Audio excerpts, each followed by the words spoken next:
شاہین جب سانپ کا شکار کرتا ہے تو میدان جنگ بدل دیتا ہے۔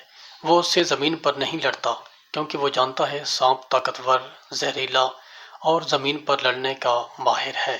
یہ اسے اٹھا کر آسمان پر لے جاتا ہے اور اسے اونچائی پر لے جا کر چھوڑ دیتا ہے، کیونکہ سانپ میں ہوا میں توازن برقرار رکھنے کی صلاحیت نہیں ہے، نہ ہی اس میں ہوا میں لڑنے کی طاقت اور مہارت ہے۔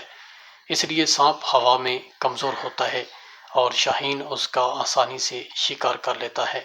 اگر آپ کو بھی زندگی میں کسی سانپ کا سامنا ہے تو آپ کو اس سے زمین پر لڑنے کی ضرورت نہیں، شاہین کی طرح جنگ کا میدان بدل دیجیے۔ دعا کے ذریعے اپنی لڑائی کو اللہ کی بارگاہ میں عرش پر لے جائیں۔ جب آپ اس اللہ کی بارگاہ میں سرنڈر کر کے اپنا معاملہ اس کے سپرد کر دیتے ہیں تو پھر وہ لڑائی صرف آپ کی نہیں رہتی بلکہ آپ اس ذات کے حصار میں چلے جاتے ہیں۔ پھر اللہ آپ کی لڑائی لڑتا ہے۔ یاد رکھیں، دشمن سے کبھی بھی اس جگہ جنگ نہ کریں جہاں وہ آسانی سے لڑ سکے۔ ہمیشہ اپنی لڑائی دعاؤں کے ذریعے عرش پر لے جائیں۔